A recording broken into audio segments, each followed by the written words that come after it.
onto your page as soon as you see it. Hello, everyone. We are live. We are live. It's Wednesday, the 1st of June. It's so funny. On the 1st of the month, my mum always used to say, white rabbits, white rabbits, white rabbits. And I had no one to say that to this morning, and I was a bit sad.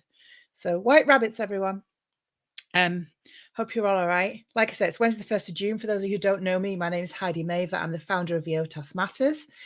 And you are joining me for the third in our half-term Hot Topics live in conversations with.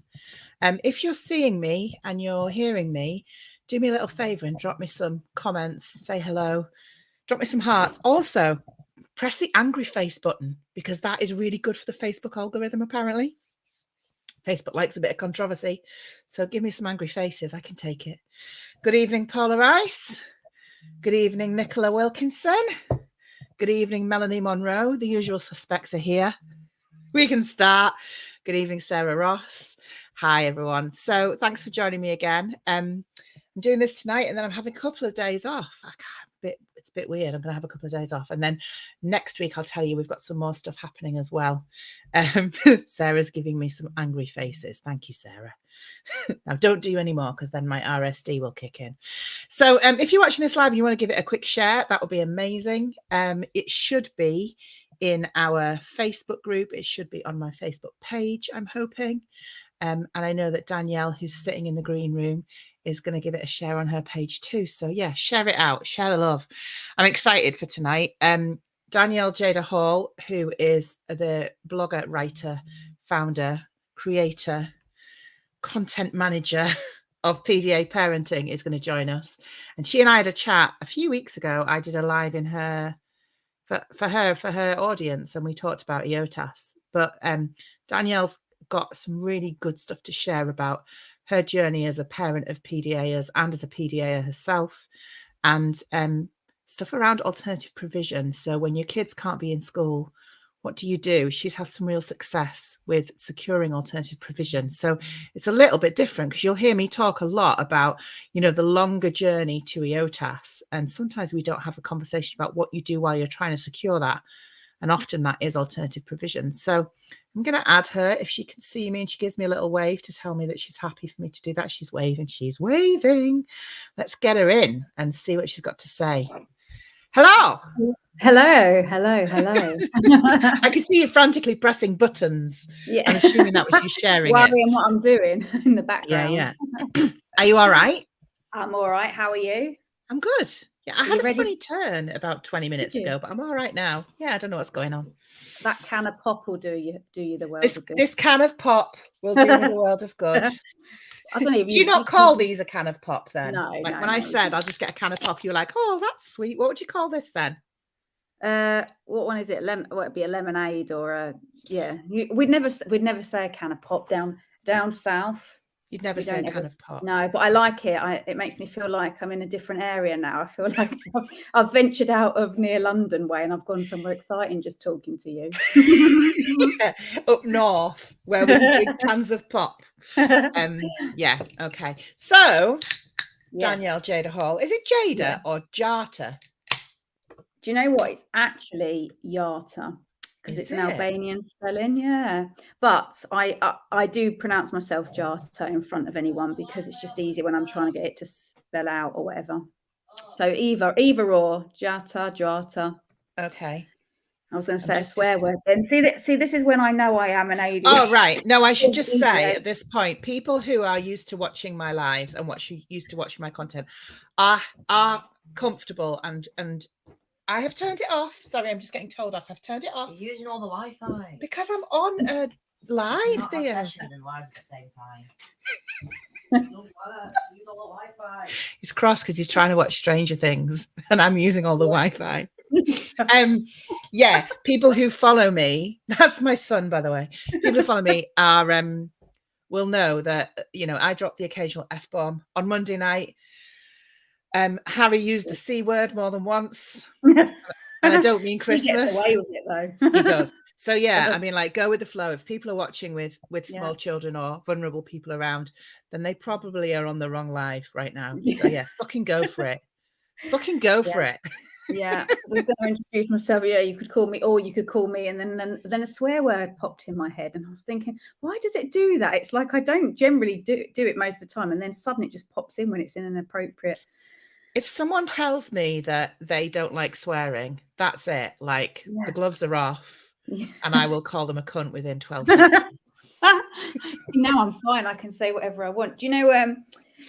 We will go back to the PDA side in a minute about the EOTAS, but you know, we did win an award last November, and I was talking about the things that had happened so much, and I just swore on the stage, and I called them fucking wankers, and I don't even know why I said it, and I don't even normally, like, I'm not that bad, but I just suddenly was like, and then it all come out, and I think it was the nervousness of walking along in front of everyone, standing up on a stage, that totally petrified me, and then I just blurted a load of swear words out. I don't know what was wrong with me. It's like that when you know that, like, it's like when you laugh. I laughed all the way through my granddad's funeral. Just pissed myself laughing. It's just I don't know what people thought was wrong with me.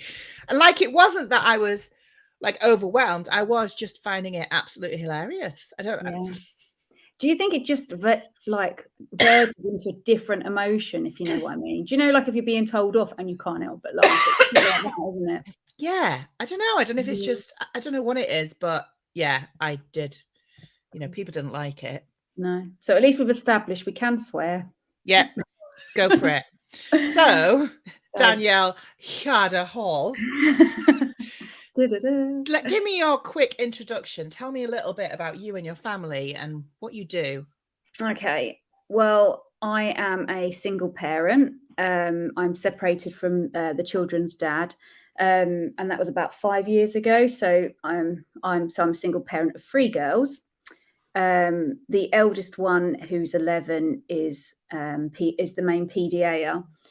She's also ADHD, and then underneath that, I've got her youngest sibling is also autistic. I do see PDA and other things, but they're yet to be diagnosed.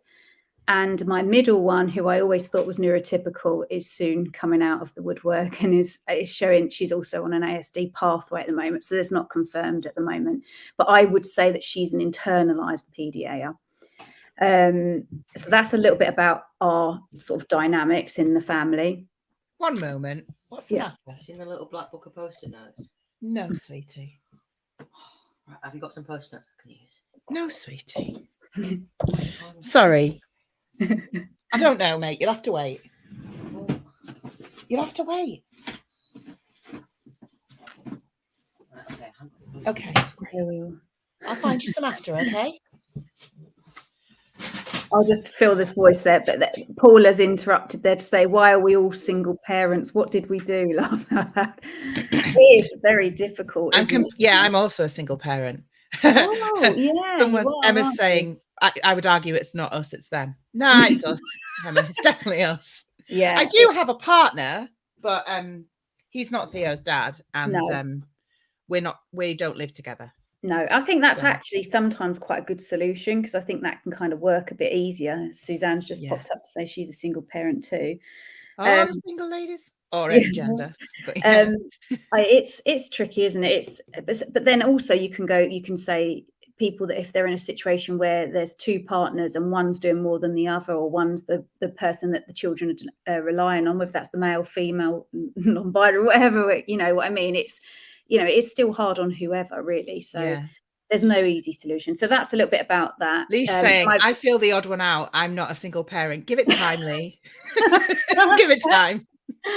Joining this group, you might be soon. Yeah. So I'm also a writer at PDA Parenting, because I started writing that when my daughter, my eldest one, was really struggling with school and sort of went down a mental health kind of crisis very early on and things. But my background was that I was also a teaching assistant. So I kind of really gravitated towards SEND kids. So I think I must have had a natural flair. So that's kind of all come into play, if you know what I mean. So I think that's kind of fueled a lot of my background as to why I've started writing. And I also wrote a book with Harry Thompson. Yes. I'm writing a new one as well, which is just come back from the editor from the second version. So I'm now doing the last bits of editing, and it should be good to go soon. So your book with Harry Thompson is I'm Not Upside Down and Downside Up. Yeah, so that was a children's book. So we Yeah. co-authored that. And the adult book is sort of like more about a woman, about a woman who is trying to find her voice, basically, because she's feeling very oppressed by a system and a situation. And how do we find that way forward? So it's kind of I hope it will be quite a feel-good book in the end. Amazing. You know what I mean? When's that due out? I don't know. So I'm working with Jodie, is it, at the Nurture Programme? So she's supporting me with that. So I don't know when it will come out, but fingers crossed quite soon. That's exciting. I'm supposed to be writing a book. I've moved the date twice. It's due to come out in January. But who are you publishing it with? Do you know? I'm self-publishing. Okay. So, which is good because you have a lot of freedom, but it also means that there's no publisher saying you need to write this now. Yeah. It's impossible. Yeah. So I kind of, I've got a friend who is, she kind of, her what she does is a bit of a hybrid between, she's an editor and publisher by background. And then she set up a business to help people self-publish. Wow. But she uses all of the skills and all of that she did in real publishing, but she does it with a self-publishing model. So it's kind of a nice hybrid offer. And she's amazing. And I know a few people who have done work with her, and she's one of my favorite people. So I'm doing it with her. Okay. And it's really good. I'm enjoying the process, but yeah, probably it'll get written right on the deadline. Yeah, it's a non-fiction. It's like it's going to be a guide for SEN parents. It's going to be a what do you do when your kids can't be in school kind of book. Fab. And that is going to be very, very much needed, isn't it? Yeah, I think so. So. Which ties us into this topic then, doesn't it? It really does.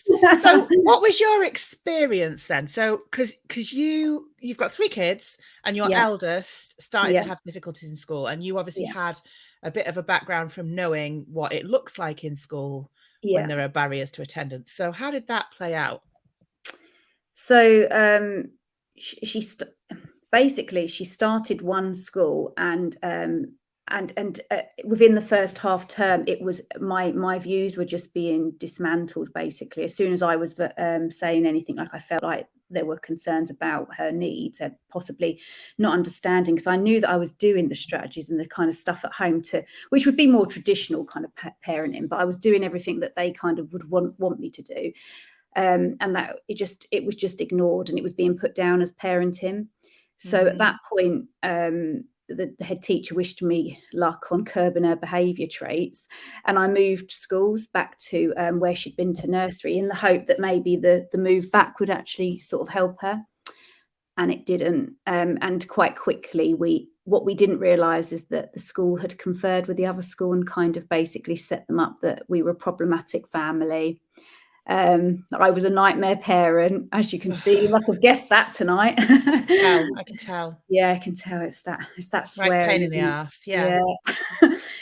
So it was that, and she was this child that she was just a nightmare. So we were instantly, as soon as anything started going on, we were kind of on exclusions, reduced timetable. They only let her in for like lunchtime every day, and eventually. And how was it showing up for her? Like, was she in terms of her being a difficult child? Yeah. How were they reading that? Was it her, was she aggressive? Was she noisy, disruptive? Or was she quiet, withdrawn? Yeah, defiant, quite attacking. I mean, at the very start of that, really, it was more sort of almost like they would talk to her and she was almost blanking them out and doing on her own agenda kind of thing. So at the beginning, it was very low level. But as things progressed, things kind of got a lot worse as to how that was really. So she sort of changed really. She kind of then became quite explosive and was attacking and swearing and doing anything that she was just excluded basically the whole time. And they wouldn't have her in the school. So it was a suggestion that my mum, because they could notice that she separated would come in the school when my mum was around, they said they got my mum to be her free one-to-one for like quite a few months until an advisory teacher came in and saw what was going on and pretty much put a stop to that, and that you made them use their funding for it. But at that point, she was pulled away from my mum, who was there supporting her every day. And then she was introduced to someone new that they drafted in to be a one-to-one with her. And she just spiraled out of control to the point that she was absconding. So there was like 4 police units out looking for her one day. They're like, actually, I don't know, there's been so many occasions, I can't remember when exactly that happened, but she did, things got worse. And then she hit a mental health crisis, and she was only 5. So it was just before her 6th birthday, and she was admitted to hospital. And it was at that point our marriage broke up as well, because we were still a unit at that point, but we couldn't make it really. And then what it was assumed was it must be what was going on at home that was making that issue happen. And they started building their evidence line as to what would warrant a permanent exclusion, and then they excluded her. So that was something then I took to trial. I went to the governors, then I went to an independent review panel, and it was kind of shown up basically across the whole of our area, really, what had happened and how lacking, what had really gone on, what the truth was that came out. And this was in a mainstream school. Mm-hmm. Yeah. And then, I'm going to try and just sift through really quickly what really went from there, because basically she had a big stint out then when we were trying to find a situation, because the school then said she wasn't allowed on grounds. So which made it really difficult, because I had one child that was still at the school, so I'd have to try and get her to school, but I weren't allowed any, and it'd be gossiping around the school, if I was ever near there, and with her. And she was 5. Yeah, it's turned 6 by that point. So we were out for a long time, and then there was a new change of leadership at the other school, this first school that she went to, where they hadn't listened to me before, but this one came in with a new inclusive approach, and they were quite willing to sort of take her and sort of work with me and treated me like the expert. So we kind of had a really good relationship, that sort of situation. And she was but the thing was, all the trauma from before was just too much, really, and everything that was and it accumulated to the point that she went into flight mode after an exchange at school. And that was the time actually when, because there was times before that when she'd absconded and the police were called, but that time they lost sight of her.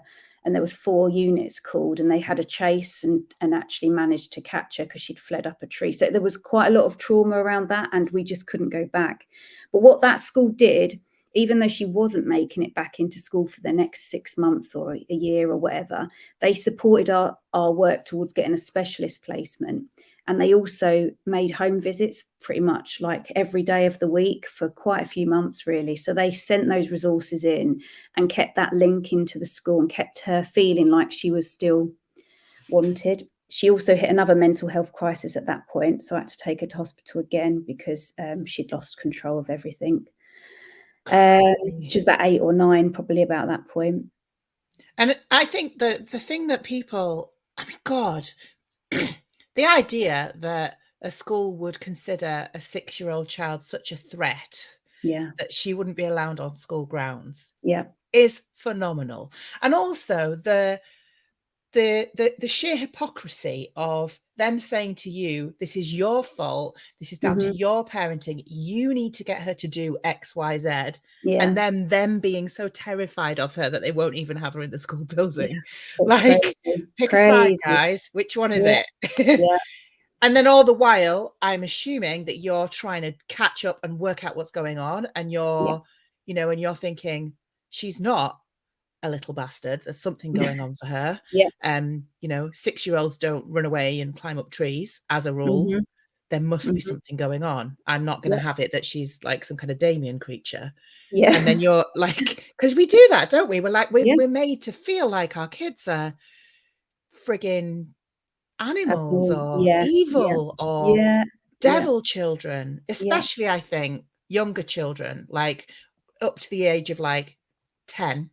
There's this thing where if they don't behave as they're expected to, there's all kinds of assumptions made about, they must be evil kids, and which I don't believe they are.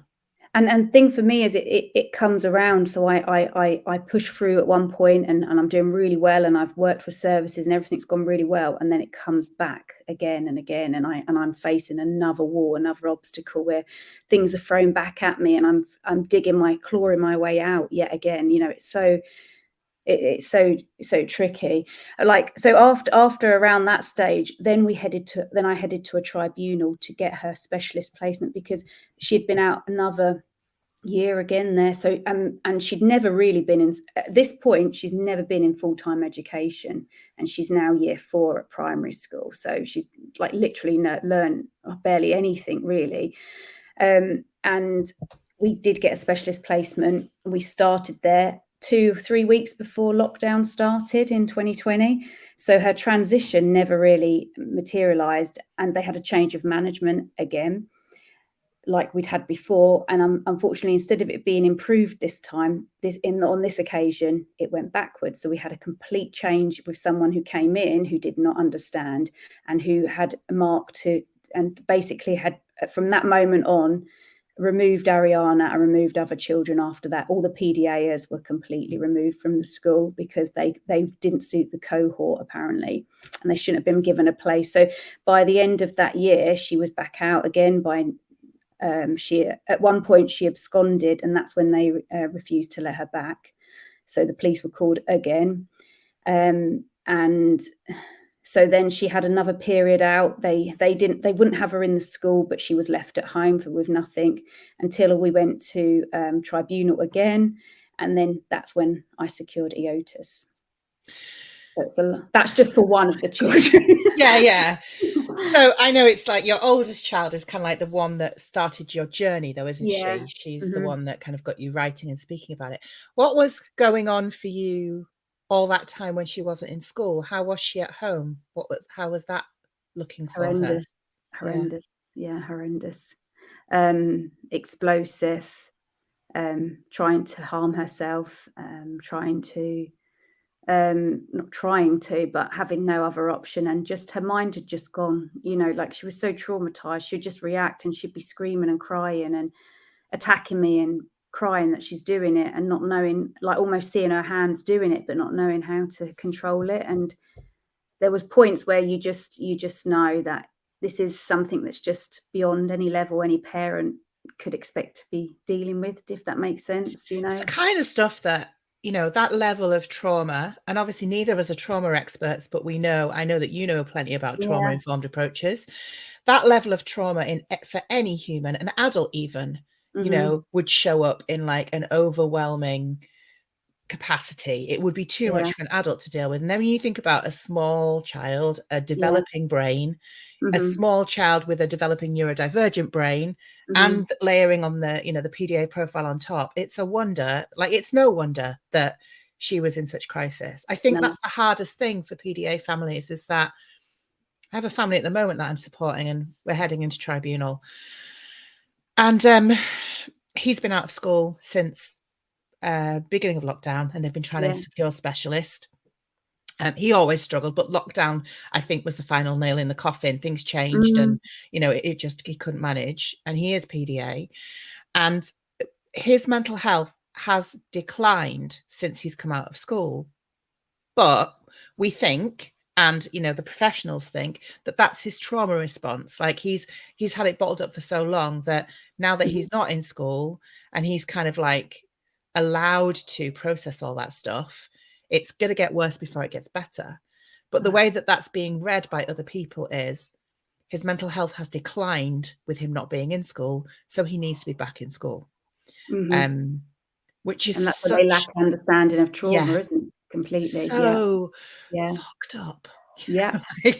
And it's really difficult, isn't it, for us as parents, when we can see that our child is struggling and we want it to be different for them, and we don't really know what to do, but we do know that going back to school is not going to be the right answer for them.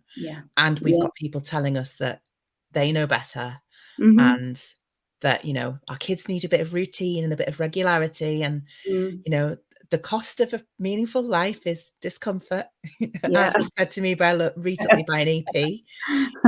I was like, what the fuck now? But it's so difficult because you feel so alone and isolated and lost. And you question yourself, don't you? You kind of, did you do that? Do you start to question your own? Massively, all through, really. More so in the early days with her, because she just was, she just was struggling through everything, really, and because everyone was hounding me with it's you, and but then what's happened in the meantime, and this is where things can be a bit of a seesaw effect as well. And this is what a mental health practitioner explained to me, is quite often in families you see like a ripple effect when something's been dealing with something over there, and then something else, when you think that's finished, you almost something else arises to the surface. And at that moment, when I was starting to get the EOTAS stuff in place, and I was starting to find things that was supporting her and things were starting to improve, instantly that came to the surface was the 2 other children who hadn't had my time to be able to focus on all of their struggle through school, and coupled with the fact that COVID and the lockdowns totally threw them as well. And since then, my middle one, who was masking for so long, it just started to come off. And for both of them, that was school anxiety, based avoidance, really. But so since March 2021, basically the school that they were at just started documenting everything about me. Any concern, anytime I said that there was a communication issue or they had a friendship issue or any worries I had that the children were saying to me, were logged on their CPOM system as this is the problem. Anyone who gets any deals with her, whatever I said, even if I mentioned one of them using PDA strategies at home, that was recorded. Safeguarding record were being sent to local authority about me. And then quite quickly on, I was being faced with dangled the carrot. Well, we don't know actually. Child protection. Well, are you going to pick me on child protection for what? What evidence do you have here that I am? We've got, there wasn't evidence, but we're trying to find evidence. So they'd be ringing around all the services, the specialist school that my eldest had been to try and correlate a view that I was fabricating illnesses in the younger 2, which of course then meant that them 2 both nosedived straight down and got to the point where they were quite traumatized, and what they were experiencing at school was so misunderstood. And I would have been extremely traumatized as a parent, because the whole time I was saying anything, like I was dealing with the oldest and the things that have happened before, but whilst I'm trying to support all of these kids and making everything work for each of them, and as best I could, it was being documented. And that's when I had the nurture program step in at that point, because I couldn't do anything more. Basically, they were we were in dangerous waters, basically. Yeah, it gets really hairy and really scary, doesn't it? Yeah. Thank you for sharing. I know it's not easy to relive it, and I know that you're speaking from the scar, not from the wound, but it's still raw. It's hard. It's hard to speak about these things, but it's so important, because I think one of the things that when you do, and we'll get on to talking about what you did next, we want to be solution focused, but it is important to paint the picture, because I think one of the things that I see time and time again with families is we take our children out of school, or our children just we cannot get them out the house, however that looks, and it's different for everybody. And there's almost like this thing of people standing around going, all right, okay, so you reckon this is a solution? They're not better though, are they? And you're like, no, because they're still fucking autistic. That's why. There is that thing of, well, okay, then let her do it and let her prove herself wrong. And this idea that, a trigger like that for a mental health crisis, removing the stimulus, all of a sudden repairs all the damage. It's absolute horseshit, but that is what happens.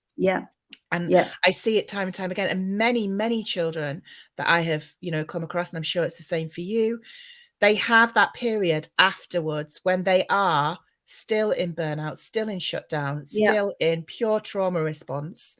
And it's not an immediate recovery. And for lots of children, it takes a long time.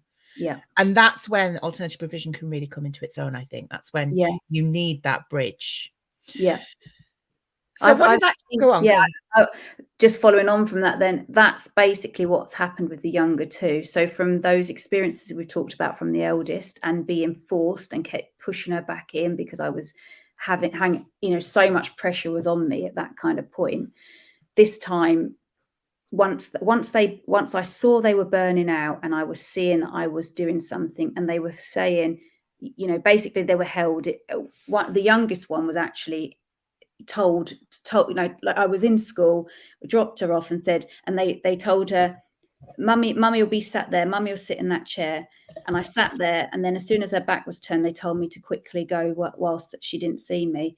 And I didn't, and I said, this isn't going to be right. She didn't, she's not going to like it. And I was forced out, basically, there was no choice in that matter. And she came running back and was banging on the window. And I didn't know what to do. And I carried on. And from that moment, she's never really properly gone into school. She's had a couple of break times and that's it. She won't, she's really, that's her memory of last one at school. Yeah. And the middle one happened about 6 months prior to that. Like she was already struggling and refusing and to let go. And it was kind of the same kind of thing, basically being forced into it. And just at that point, she broke. So within the space of 6 months of each other, both of them had broke the school routine. Yeah. And at home, I've just kind of almost stood up to everyone and saying, I'm not forcing them. I am not pushing them. This is where we're at. And we've kind of then started working with some services who actually did start to understand. So we've had some really good professionals. So I have to do say that. And that came from the knowledge from before as well. And I've just done a period of unschooling in the sense of just recovery, recovery, just doing, not being able to force anything and actually just finding even opportunities for social occasions. Because actually that actually came as an instruction from a really good mental health practitioner at that time. Like he kind of didn't encourage me to keep trying to force her back to school, what everyone else was saying across the brain. It was like, let's find ways for her to access other children. She needs her mood lifted up, not just, this is the middle one, let's find ways. So I think from experience, from the first time around with the, how many years I spent being pushed and pulled and hurt, all of the signs of what I felt like I couldn't do anything about it. And there was no solutions. I didn't know, I couldn't see whatever way we could do it. There was just nothing. What I should have done at that point was keep her off, really. When I knew she wasn't managing it, I should have just stuck by my guns. I didn't have the confidence and the strength to do that. But this time I have. And I think and what's happened with them two is they've really, the younger two have both been extremely more vocal in their breakdowns and stuff. And I've seen a lot worse of their behaviour at the beginning since we first finished school, but things are improving gradually. They're starting to build resilience now and starting to feel better and voice what they felt before, sort of thing. But it definitely spiked much worse for the first 6 months than it has done. Then it's starting to improve. Yeah. I think that's a really common shared experience for parents. And I can see people, I apologize that it is so emotional for people, but I think it is really important that we have these conversations. And that's why I'm doing this, because parents feel so alone. And so many parents say to me, what you just said, I should have done this earlier. I wish I had, I wish I hadn't. And there is so much guilt and shame for parents around, us trusting people who we should be able to trust, and you don't know what you don't know. And you do feel like you're the only person in the world going through it. And someone said further up, what did we do before Facebook and webinars? I mean, this is not a new problem. This has been happening. Children have been traumatized by school. Autistic children especially have been traumatized by school for generations. The answer is, what happened before was that those kids were truant and they got no education of any kind and no support of any kind. and a lot of them ended up dead or in prison. Mm-hmm. And we've got to change the trajectory for our children. We can't do that to another generation. So that's why it's so important to have these conversations. Yeah, definitely. So you started looking for other ways to do things. I'm guessing you had that moment when you just thought, fuck this, no more. Most of us have that moment when we're like, I am not doing this. And then like that resolve comes from somewhere. And like you were saying, you find yourself saying to professionals, and what do you suggest that I do? Do you suggest that I fireman's lift them into the building? Do you suggest that I drag them out of the house by their ankles? Like, are you going to come and do that? You know, like you hear yourself saying you do get that, don't you? Yeah. But sometimes that's all. No amount of like trying to reason with people seems to make any difference. And then, you know, I heard myself saying to professionals, have you got children? Would you like me to come to your house and drag your child out of the house by their ankles? Yeah. And I could hear myself and thinking, God, you sound so neurotic. But like, I know that we all do that. So after you had that fuck this shit moment, as I like to call it, then what? Then what did you do? Well, I had to push back a lot towards services because the heat got on me a lot more then, really, because then suddenly I'm on the radar. There's safeguarding concerns about me, about my my mental health. There's something wrong with me. I'm making these children ill. So I kind of had to safeguard myself really around that. That was kind of, I couldn't be quite so free as I wanted to be, because in the background, I'm still having to conform to make sure that I'm safe and that the children are still staying with me. So I think it's very tainted around that, really, about that kind of thing. So, and then I just focused on doing some stuff with the kids at home. I tried to evidence really what was working. So I went about getting, I pay for Mind Jam. So what, you know, the gaming tutor. So the gaming tutor has worked with my middle girl for an hour a week since about October, November time. Mind Jam are amazing. People who don't know what they are, they're a community interest company, and most of their staff are, you know, education professionals or teachers who have left the profession, or people with a background in mental health or supporting early years.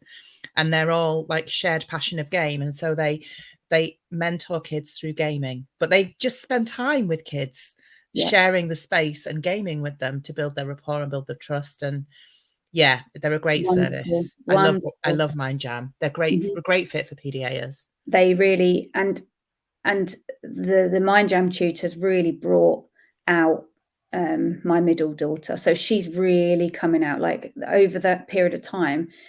And we've had other people come to the house, and so the school nurse originally was did 2 or 3 sessions, 2 sessions with her at school, said, you know, then came to the house saying that the mum wouldn't probably let her in the house. But obviously, as soon as she rang, I was like, no, come do a session. Then she met her one session, and then did what's the word? You know, like what's the word? I can't think of it. You know, when you sort of stop the service, basically. So discharged. She discharged her. So literally, so what I was doing, in a long-winded way, is that I was evidencing really what did work and what didn't work naturally, by finding things that do work for your child and evidencing that these people are making breakthroughs. When other situations are happening in the more traditional format and they're not making any progress, actually that's my evidence. This is not working. You're not finding a way in. So perhaps teaching assistants, all the things that they're doing, trying to send work home, go on Google Classrooms, doing all this worksheets, all of that was still inducing lots of traumatic reactions in both my younger ones, because actually it was around the work and the stress that they'd felt that they weren't managing before. So all of those kind of things weren't working. And yet the things that were working, so that 1 hour was almost like a therapeutic kind of a session, because she was connecting to somebody who actually just got to know her and wanted to be time. But also she was able to my middle one was also able to control the game as well. So that made a big difference, because suddenly she was in charge and able to do things at her own pace. And that started to, so then the creative ideas flowed, and lots of different things, which were all stopping before. So I think that's kind of key, showing what does work. I think that's really, really vital. I think obviously there's an element of not everyone is in a position to be able to do that. And like people, whether that's paying for those kind of things as well. But like someone else has mentioned elsewhere in the chat, Spectrum Gaming have a free service where kids can connect with other young people who are neurodivergent. And that's not a paid for service. And there are also, Mind Jam is fairly affordable. And the other one that I've come across is Lord Foxley. Have you come across them? So they're great. My son did some sessions with them. So Lord Foxley specifically, they teach children, young people how to play Dungeons and Dragons online. Oh, wow. So they run like short courses, and they teach you how to play Dungeons and Dragons, and then they run campaigns. And my son's like learned, it was a thing that it was like a short thing. It was like 6 weeks, and I knew it would hold his attention for that amount of time, and he really enjoyed it. And there were other kids who were clearly similar profile to him. There was no expectation for them to talk to each other. There was an adult kind of facilitating, but there was no expectation for them to have their camera on or to even speak, or and that was a really good fit for him. And their sessions are super affordable. Something like, from memory, something like £7 a session or something, like not very much at all. So it's seeking out that, isn't it? It's finding those provisions. We're not all in a position to be able to go and spend hundreds and thousands on, not hundreds of thousands, but like loads of money on private reports. And it is about evidencing what will work and also being creative with that.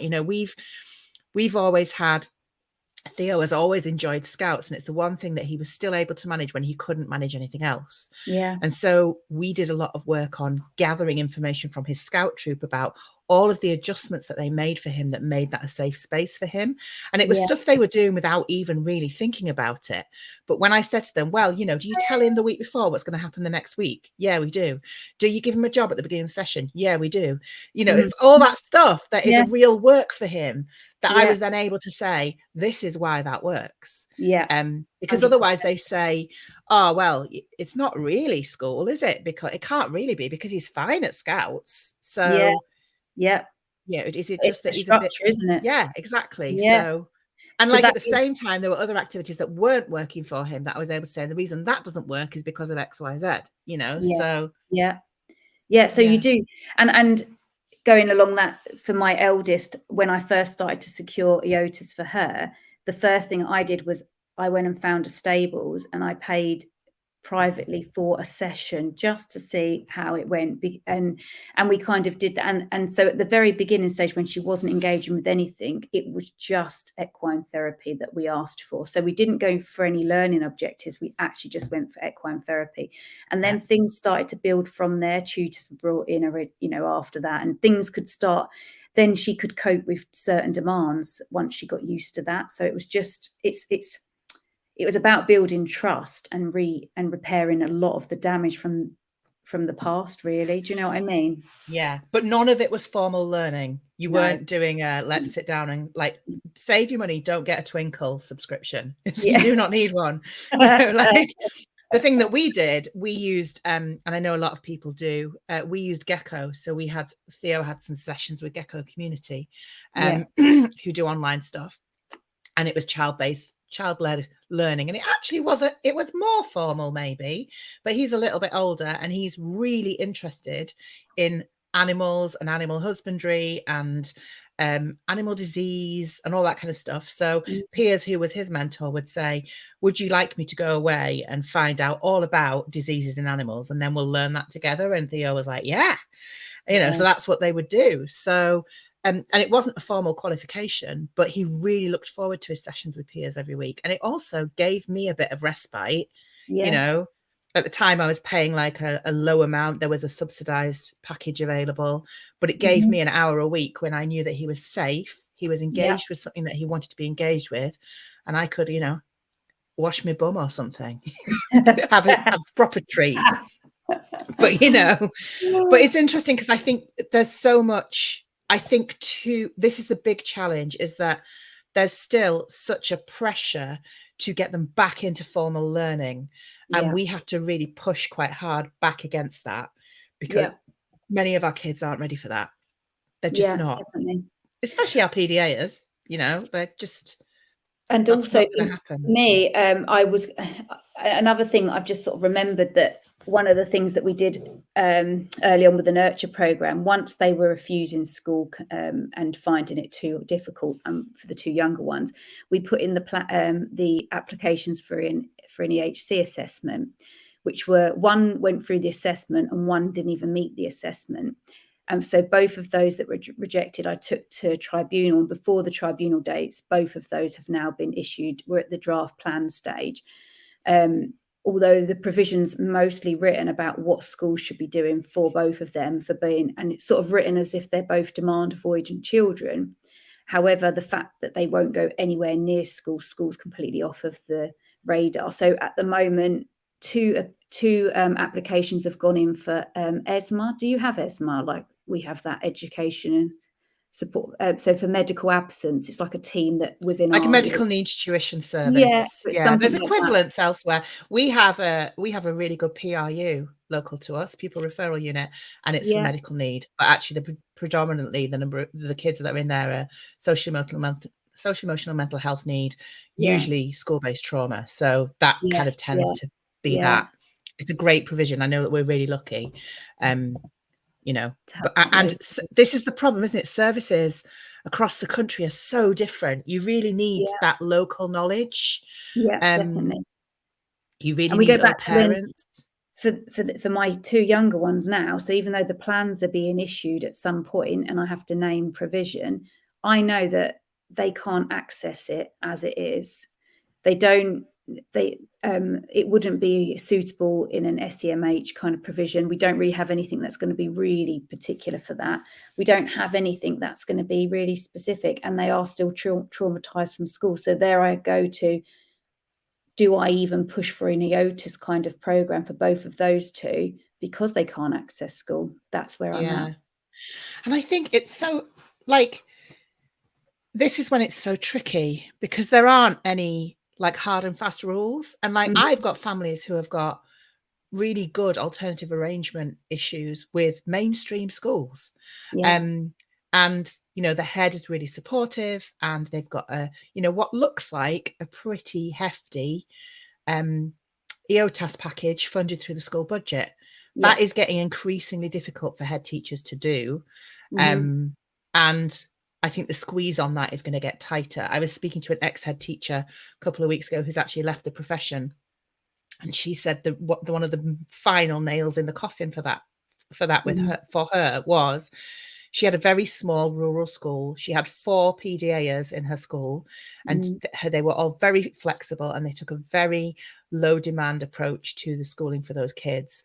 And, you know, sometimes those kids didn't do anything, but she was determined that they would still have a place and she would do what she could. And then the school was taken over by a multi-academy trust and she was told to exclude them. And that was that. And she's, you know, and her like, fuck this shit moment was on the day when she was instructed to exclude this particular child who was 6 or 7. And she told me that she remembers standing at the gate and like literally having to shut the gate and lock it. And the parent and the child were on the other side of the gate crying. And, you know, literally like locked out of education by a decision made by a CEO in a multi-academy trust. And that head teacher had no power. And I think that's increasingly going to happen. I'm sorry, it's too dark for me. I feel like I'm painting a really depressing picture, but anyway. So whilst you were getting ready for tribunal, your alternative provision, were you self-funding all of that? What was the school relationship looking like? Was the relationship still all right? Was it completely messed up? Like, how did that work out for you? For the first one, she was off school by that point. So because it was the specialist school, they kind of removed her. They had her on roll between January and March of last year, on roll but not allowed to go near the school. And so they were completely, so we only had the local authority at that point, and they didn't have anything in place till they tried to put an alternative provision in with someone that came in, and a service that was sort of a hybrid kind of, you know, for kids that are out of school and whatever else, but they weren't PDA trained, and that was quite apparent. You know, she couldn't the person came in and, you know, realised quite quickly that Ariana was a 2-to-1 kind of provision at that point, that she just couldn't do the things that she, you know, she came in with the intention to take her out for the day or go and do things, and that was just a no. So that provision wasn't working, and they had found they were finding that this was kind of like an interim period. They didn't have any school to name. Local authority was stuck. They'd lost the specialist placement. We didn't have anything. So they'd got a few hours a week with that agency and a few hours a week with the stables that was at the other end of the county. And I knew that she would have to go in and be separated from me, which was not going to be what she would have been able to do going off on a taxi on her own there, because it was just so much trauma from before. And that's when I found a local stables that I knew did equine therapy. And I tried a session first before I spoke to them to see if they would be able to hold her there for a few hours a week. And then we started there originally doing, and at that point they were supposed to have the tutors from that company to accompany her there. And at that point, the company were like, they weren't really making any progress, but the stables were. So then I requested that, seeing as it was sort of quite dormant, it wasn't really working, it'd be better if the hours went to the stables. And then the stables, she had them stables for a long period of time, for quite a few months, until we went to finish the tribunal. And when it come to tribunal, then they agreed half the week basically was at the stables and half the week went to tutors. So basically, and agreed that EOTAS package. And that's what that looks like for her now. Yeah. That's what she's got now. And how is it? Good. Yeah, it's very good. It's run by Kite Therapeutic Services. So that's really good. And I mean, it's not plain sailing, let's just say that. Like she's still the same child, you know what I mean? So like there'll be weeks and a few months where we might even struggle to get her in, but then it's a team effort. What can we do? Like there's kind of a lot of support on the ground. Like let's throw back the demands, and at the specialist school that she was at, the next child that got excluded from there, who was a PDA as well, has now come and got an EOTAS package, and they both operate from the same stables, and they were both friends before, so that's taken a long time to adjust, getting back together. Mm-hmm. And there was a day at the stables a couple of weeks ago when they both absconded together because they saw the skate park. They didn't want to ask because they didn't want to be told no, because then they knew that they would do it anyway. So they just slipped out. That PDA logic. Yeah. It makes sense. But it was handled really well by everybody involved. They negotiated it. They even got some time there, and they said, if you want to go next time, you have to ask, and we will negotiate with you. It's not going to be a no. We'll find a way, unless it's a real way that there's no possible way that we can do it, but we'll try and find a way to do something afterwards. Anyway, so at that moment, for both of those had their last times at the specialist school involving police and restraints and situations there. So for this time, and they were both excluded afterwards. This time they both did the same thing where they absconded, but they were treated equally, and just the voices were listened. They weren't punished, and the next day they came back, and it's kind of rewriting what had already happened. So I think that's a bit of a snapshot of what's life like for us with EOTAS. If you've got the right people around you, you can make things work. It's all about the relationships with PDA, isn't it? It's all about trust, and it's all about treating them with fairness and not like people to be controlled, basically taking the alternative approach to what you get in many mainstream and even specialist settings, to be honest. And then and you can go to some mainstreams, you could go to a specialist, you go anywhere where actually those things are in place and the child is thriving. It's not to say necessarily that these things won't be available, but when they do get taken away, this is why. And also I would arguably say that actually EOTAS might possibly work for a lot of PDAs, because actually if it's done right anyway, if it's the right package around that person, it's given them the interests based that and the level that they need at, and actually without masking and accumulating trauma whilst they're trying to hold themselves together all the time. Yeah. I think that's kind of quite key. It is a fight. I mean, like, we make no secret of that it is a fight, but I think And it's interesting you saying, I know that Amber was on here, I don't know if she's still here, but she has an EOTAS package. And we were talking about how people think, like the same as when you take them out of school and everyone goes, oh, you think this is the solution, do you? Yeah. And like the same with the EOTAS, they're all like, oh, right, okay, this is going to work then, is it? Yeah. And you're like, well, I hope so, but let's not pretend that my child is not prone to fucking off when things don't suit them. Yeah. Like, they don't have the same child. they're not having a personality transplant, they're having a change in provision. They're not having a profile transplant, they're not having a sensory processing transplant. They're still the same child. And the idea that like it's a catch-all solution, it's definitely, that's not been our experience. We still Theo does still struggle to engage, and his mental health is much improved, and that's after a year of like we've gone from 2.5 years ago he wouldn't leave the house. He went to the shop on his own on Friday, first time in like 4 years. So I can see the progress, and other people can see the progress in him, but it is not a quick fix.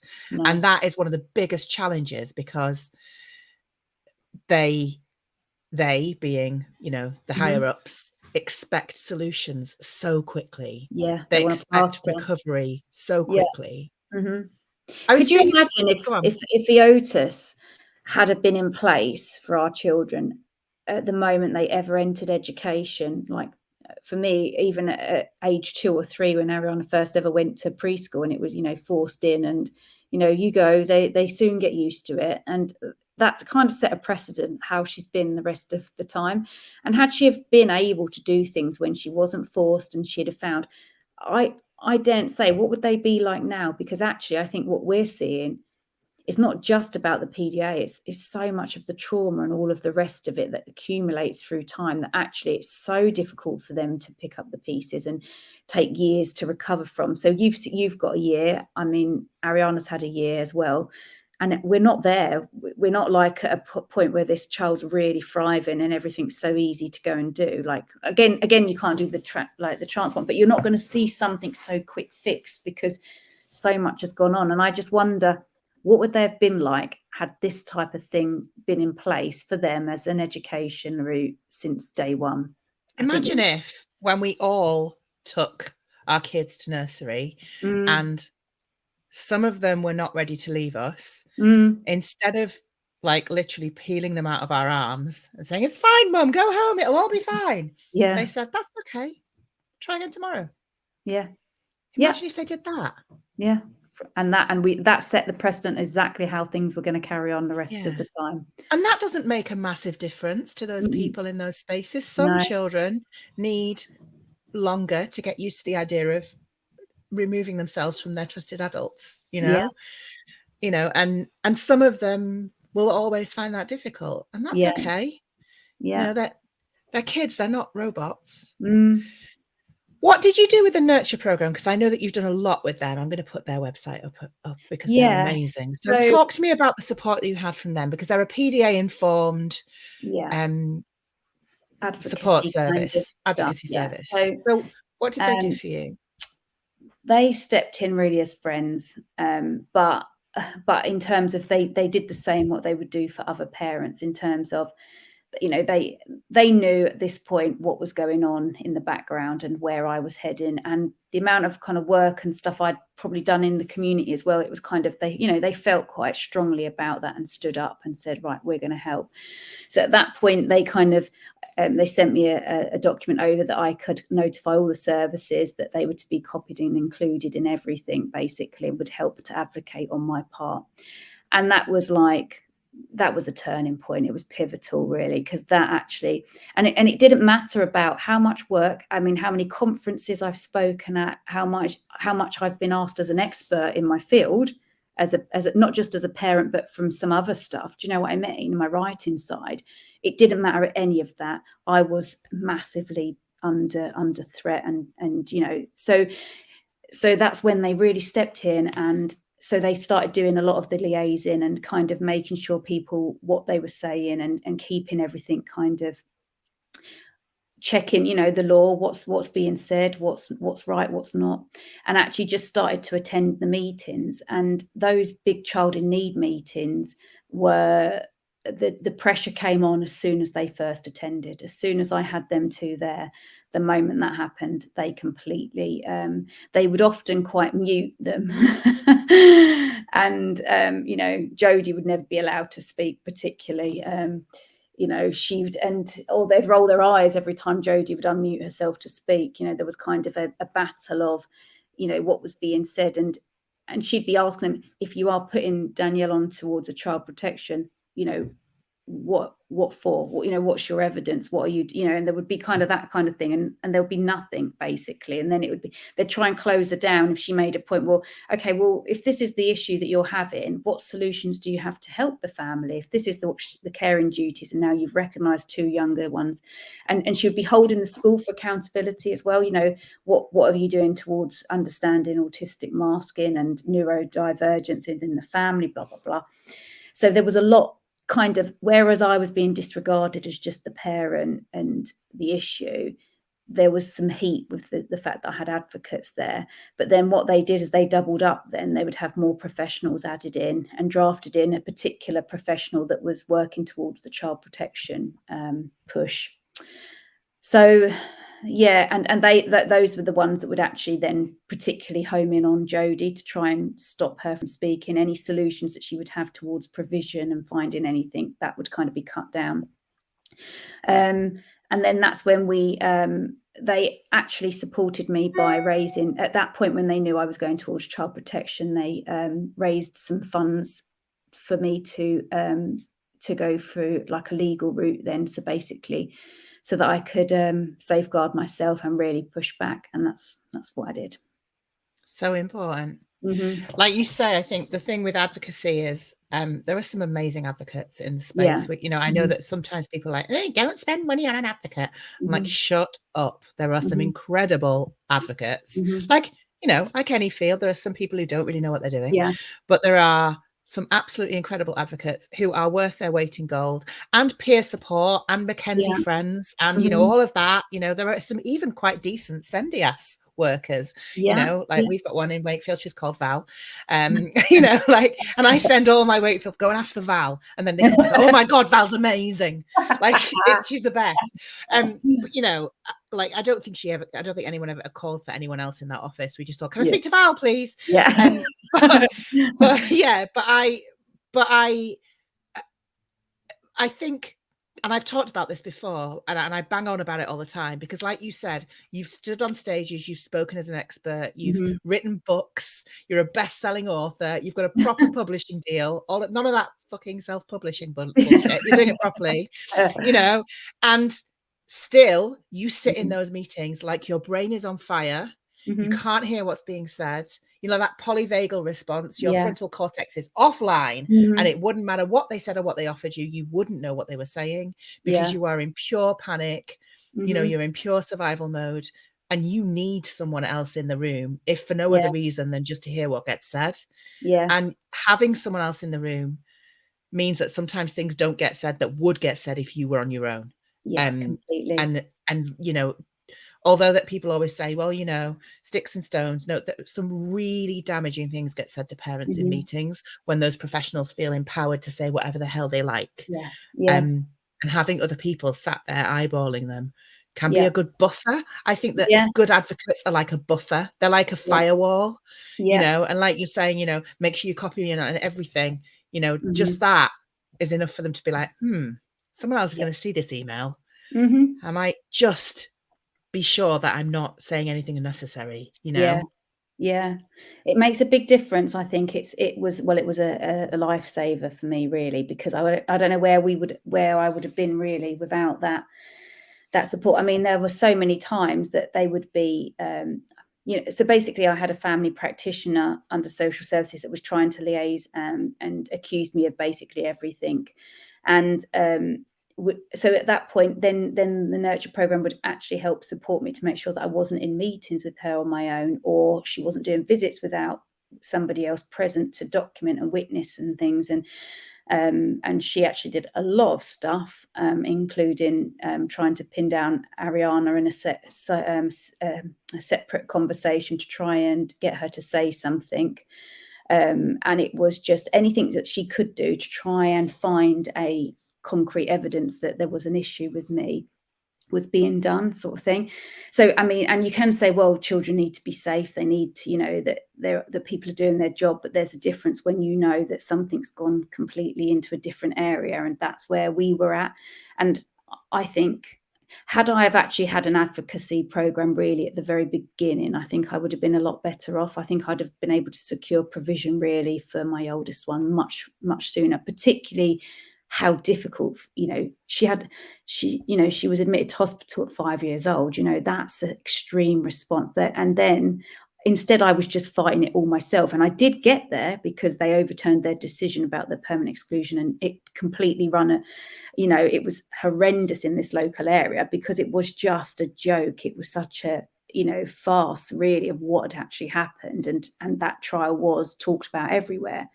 But still, it didn't stop me then, for even though I'd evidenced and shown that to lie, I was still being targeted elsewhere. Do you know what I mean? So I think had I have actually had that support earlier on, I wonder if I'd have got... Like you were saying, that thing of, you know, like even when you do a SAR, a subject access request, and you get all your records, you haven't got a record of your social worker sidling up to an early help worker and say, this one's trouble. You haven't got a record of those things. Nope. You haven't got a record of the headmaster saying to the SEND caseworker, I think she's probably a bit unhinged. You haven't got a record of that, you know, No. But those things all make a difference. Those things all, you know, confirmation bias at its worst. So many professionals are leading questions to get the response they want, and it's a disgrace. And I know that sometimes people read us as parents who have been through this experience as ultra neurotic and, you know, like fighty, you know, and difficult. And I do try whenever I can, I don't know if you do this, to try and remember that people are doing a job, and they're probably doing, no one wants to do a shit job. They probably think they're doing an all right job. And most people, most professionals are not trying to hurt children. And some professionals do dislike it when we push back. And there is an element of, even if it's not implicit, there's an element of, I'll fucking show you. And I've seen it. I've seen it so many times. And that as soon as you've got that kind of persona, you're talking about an ego, and you can't take that. If you can't leave that ego outside the room, you're never going to be able to see the struggles of the child or the family. You can't. No. And you can't see it because we have to, as parents, I have to leave my ego right outside the door when I'm dealing with my children, because, you know, that's the way, that's what is required. And if they can't do that, you're never gonna help. But, you know, for us, something that, you know, I did say about earlier about the good health professionals and some of the other team that had worked with us since day one, or not day one, maybe, you know, sort of a year or two into our work, like our journey, they stepped in and they made sure things were accountable and did the right thing. And they've done it time and time again, like things like, you know, we have an autism advisory teacher who's come in and done work and suggested to come and see the younger two, even when that was being logged that it was just mum. So she sort of kind of stepped in at that point. I've got details in the SAR reports from when we've been back at other mainstream schools when there's a professionals meeting that's gone on, and they had a child in need meeting. They cancelled it. They wouldn't tell me anything about it and held a professionals meeting instead. And a couple of those professionals at that point documented in the first line of the notes, we would so would all like to record that they were all unhappy that the mum had not been notified or included in this meeting. It was then agreed this autism advisor would take the notes and share them with mum by the end of the day, whilst pending waiting for the major notes to be done. That was the only way they would agree to being part of that meeting. When you have someone who does that, instantly you know you're safe. Do you know what I mean? Yeah. She could say to me, I can't make magic wand. I can't make all this happen, but how can I help? Do you know what I mean? Like, she can't change the way the system works, but there's a trust thing that I know. She's not going to go and do things behind your back. She's there and everything's done professionally, do you know? And that's, it's having people around me like that has actually helped with the nurture program that kept us back on. It's finding those people, isn't it? And knowing, like, I've got a case at the moment and they've got a frigging incredible social worker.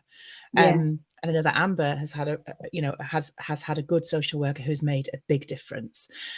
But this case for this family in the north, that social worker has basically done a lot of the legwork with other professionals and has, I think there's a difference between, right? So I do say to parents, and I know that parents say to each other, you've got this. Yeah. And you're like, you've got this.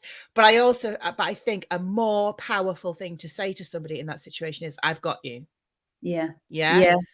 You've got this and I've got you. Whatever that looks like. It doesn't have to be an advocate. It doesn't have to be someone who's paid to read all your emails. It can be another parent who understands. It can be, a professional. It can be a family member. You need someone that you can fall back onto in those circumstances. And actually more than that, you need to be in a place where it's safe for you to tell someone what's going on for you. The thing that was massive for me, and I've spoken about this before, is I hit a mental health crisis when we were going through this period. And I, trigger warning for this, but I hit a period of suicidal ideation. And I ended up saying to my partner, I'm really scared that something's going to happen. I'm really scared I'm going to hurt myself. I don't want to, but I am frightened that might happen. And having him, being able to say that to him, I think saved me and saved Theo. Like, you need someone. And Andrea's saying she doesn't have anyone. And Andrea, if you're not in our group, get in our group. I think you are. It's really important that there are people around you who do not want you to be going through this on your own.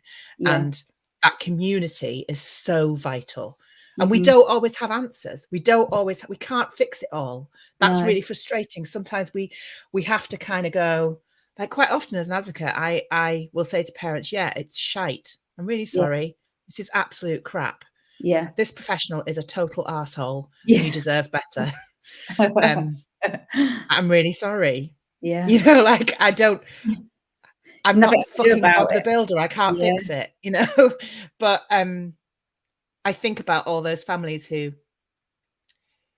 haven't had the information or the access to the support that we have, who have fallen at the first hurdle, who are still, well-intentioned, taking their kids into school or listening to the advice they're being given or enrolling their kids on ABA programs and I just think, Christ, we have a lot of work to do. We have a lot of work to do. So what do you wish, like, if you could share some stuff, let's lift the fucking mood. Christ, sorry, everyone. I do nothing if not keep it real.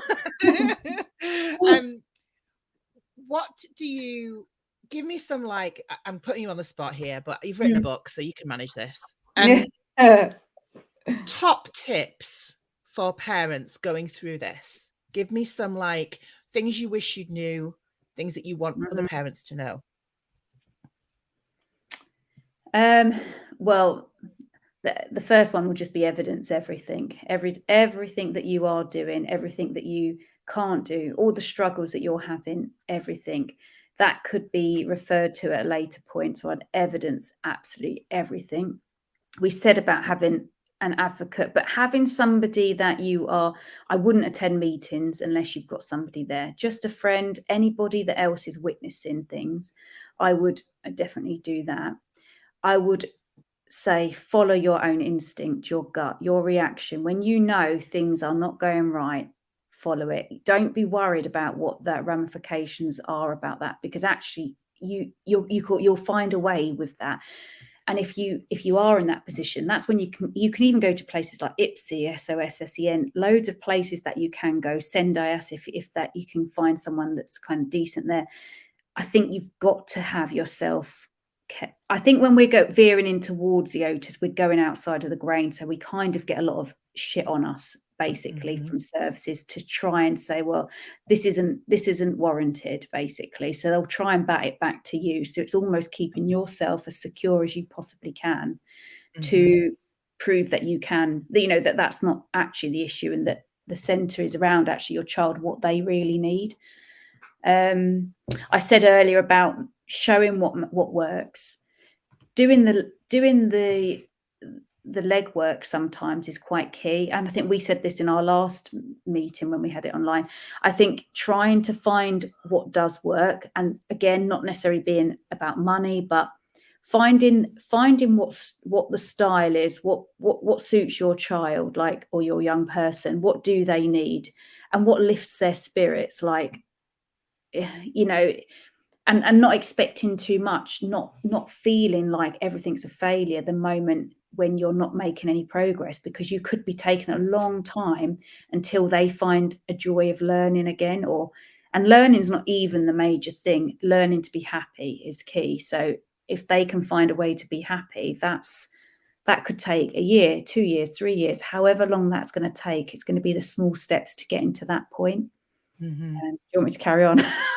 No, shut up right now? Amazing. I think that's also helpful. I think it's the thing that we hear again and again is evidence, evidence, evidence. And anyone that's watched my EOTAS 101 webinar, you'll remember that evidence. Get everything in writing.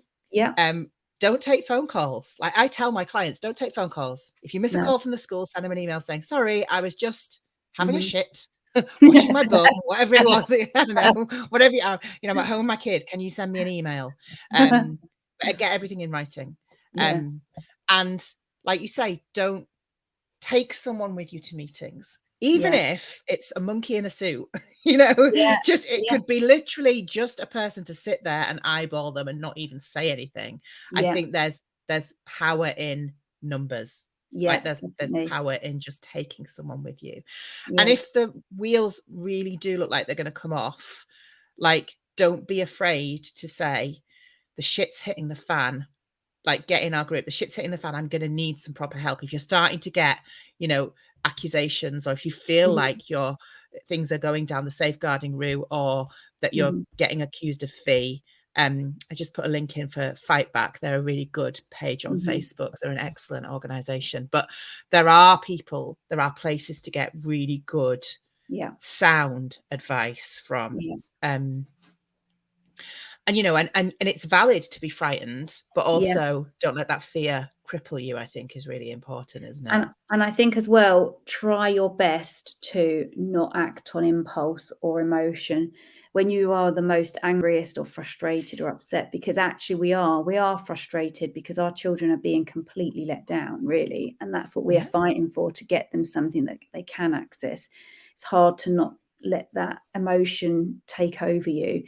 And I think you've got to, somebody wise said to me, it's like almost having a helicopter view of yourself. Do you know, like as if you're removed outside of the situation and you're looking above and just seeing the situation happen, and having that radar of actually you're on a dial where you're not completely in an assertive, aggressive mode, but then you're not completely letting them like pull you apart. Basically, you've got to be somewhere in the middle, enough to be able to guide through, but with enough ability just to stay on form.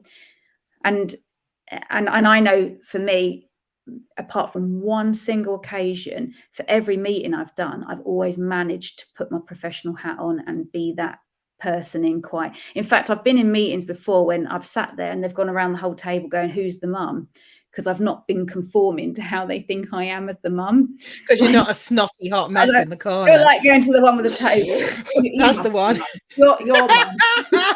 And I had a suit jacket on as well. I had my makeup done. I'd made myself like, and my mum was like, what's wrong with you? Would you have to put all that effort in for a meeting? I go, you don't understand. I prefer to just act the part of, I'm going and I'm going to be confident and I'm going to just say, you know what I mean? It's having that kind of balance between taking away some of the emotion and knowing how you're going to advocate. Yeah, it is really hard, and it's actually essential. And you really have to tone police yourself. Yeah, it's horrible. Yeah. Like Amber's saying, she's got an outrage email folder where she writes her rants and then goes back to them next day she never sends them. I love that. I've got a small group of my inner circle, and we have a Facebook chat and we quite often like liaise, and we'll like, you know, oh, a particular caseworker has just done this or said this, and we have a cunt of the day award every day. and we superimpose people's pictures onto a can of soup that says cunt of the day.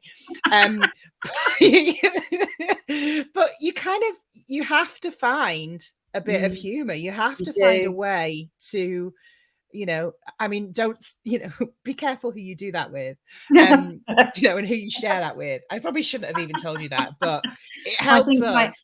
I think I may have already known, actually. Am I going to know 2 of those culprits in that group? Yeah, you are. Yes, yeah. I do know already. And now I'm feeling like I want to be in the group. You want to be in the group? I'll get you in the inner circle. You can come and join this DOTD panel, you know. But I think it's one of the things that really kind of gets me through is that other parents and us being able to do a little bit of tongue-in-cheeky kind of like, you know, the whole thing with the touch the gate thing. I don't know if you saw us talking about touch the gate, but like this exposure therapy idea. And, you know, we have to be able to be irreverent about these things, and we have to be able to express our frustration in a way that is not really unhealthy. And actually expressing your frustration through humor is probably the healthiest way to do it, rather than, you know, it is, other options which are not healthy. So if that means that you need some kind of, you know, Photoshop experience on the daily basis.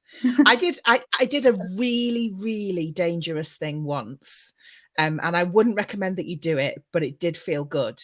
And I sent an email to a professional, and in the bottom, in white text, I wrote a load of swear words. And you couldn't see it. So I wrote a load of really filthy, like obscenities, and I turned the text white. And then I sent it, and I felt very like this. It was actually to a Senko. But someone then pointed out to me that if she used a screen reader, I was going to be in deep shit. So I only did it once. But it does satisfy me to know that there is an email in her inbox where I tell her, but I call her all kinds of names. Yeah. It's not very grown up. Like, don't do it. Like, I don't recommend you do that. I would recommend that you use Amber's approach of writing ranty emails and not sending them. Not acting on impulse. Yeah. But, you know, sometimes you've got to find a way to make it okay for you. Yeah, definitely. And so your culprits that were in that same group were in the background, sending me messages at the same time when in these child in need meetings when I was being gunned down, and at times, you know, I would try to, and I quite like one of their faces, because actually they might deliver something in this really, like, it's almost like a really nice voice like this, and just a smiley voice, and then I'm just watching her reaction every single time, and I have to make myself off a screen or like mute, because I'm actually hysterically laughing. But it does bring me down, because then I can just hold myself together for the rest of the meeting, rather than verging into anger. You know what I mean? It's so much. Yeah. Or I like it when you have a Teams meeting, or actually we even do it in tribunal, where you've got a WhatsApp chat open. So the people that are in the meeting with you like, can see what you're saying. And like someone will say something and I'll be like, no shit, Sherlock. Like, you can see everyone read it and go. It's because you see the eyes dart away, and then you come Yeah, I'm so profesh. I love this. I don't know who this is, but this Facebook user says, I have tics and Tourette's, which absolutely owned a meeting once, and I had all the professionals that were clearly on my side in fits and having to hide their faces due to the things I couldn't help verbalizing. Best meeting yet. And there was nothing the social worker could say or do. One of the school heads was so quick to leave, I didn't get to call.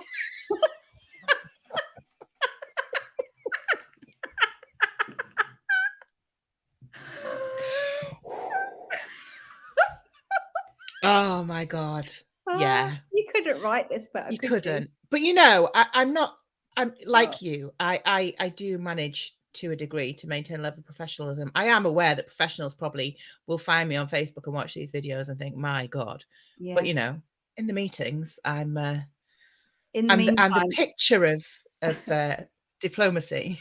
You might see that I'm looking half aside because I've just had a child like that up against the window as if it's like Oliver Twist, like that. We should call it a night anyway. Yeah. Before we finish, yes. 2 things. I want to just mention, if it's okay with you, our masterclass that we've got on the 9th of June. If you don't mind, I will just put this up on screen so people can see. So it's the end of this section of my stuff that's happening. So next week, I've got a live with Heidi Steele from Live, Play, Learn. She's an unschooler. She's an unschooling consultant. So she's going to talk about, if you decide to take your kids out of school, what can that look like? Newsflash, it's not sitting your kids at the kitchen table doing Twinkle. And then Karen Stepanova, who I know you know, and I are going to do a session on reasonable adjustments and what you can actually ask a school for and what is required by law whilst your child is not able to attend. And then on the 9th of June, we're doing a masterclass, and the masterclass is going to pull everything together from all of these conversations. And the masterclass is called, can you tell I named it? It's called My Kid Can't Go to School. I'm overwhelmed and I might be about to lose my shit. Help. It's a free masterclass. And you can book your ticket by going to bit.ly/EOTAS Masterclass, or you can find a link on our page. But it's a free masterclass on the 9th of June. And then on the back of that, I'm launching my 5-week parent program. So it's an unstoppable parent program that is particularly around how to deal with, it's not a practical, like, how do you do HCPs? It's like how do you not lose your shit during the process? So it's a trauma-informed, mental health informed, like what I wish I'd known, polyvagal theory, EFT, self-soothing, all that nice stuff. So that's what we're going to do. Yeah, I'm looking forward to it. It's a course I wrote like when I was a mental health coach, and I've just rewritten it for Send Parents. I'm excited. That sounds fab. Where can people find you? What are you doing? What do you want to give a little bit of a cheeky plug to? So I am on PDA Parenting on Facebook, and I do have other social media handles, but I do tend to just really stick to Facebook mostly. I do have my page, www.pdaparenting.com, and I will be announcing soon details on the new book. So and exciting. Has it got a title? Are you allowed to share a title? It's called Black Rainbow. Yeah, like so that. And it really is about what we've talked about today, about showing someone how do you pick yourself up and how do you navigate it, and how do you learn to advocate all by yourself. Basically, it's kind of that, but in a fictionalized story. So it's a fiction. It's a novel. Yeah, with drama and maybe a bit of romance. I like that a lot. I'm just. I wasn't obviously out enough, so I need this. I want to show you something. Not now. I'm on a live. It's very important. Hello. You say hello to Heidi. Yeah, hello. Hi. Are you showing everyone or just your mum? You just show me. I know what it's going to be. It's going to be Roblox, isn't it? No, it's not. Okay. Well, anyway, we're going to go, aren't we, Isla? Yeah. Before she shows something. Oh, God, no. I'm going to show you something. Here's my ass. All right, then. Thanks so much for tonight. It's been really good. Yeah, it's been absolutely lovely. And I will go through the comments and make sure that we've addressed everything. But thank you. I will kick you out. And I'll end the broadcast and stay on, and I'll say goodnight. And then goodbye, everyone. Bye. Bye.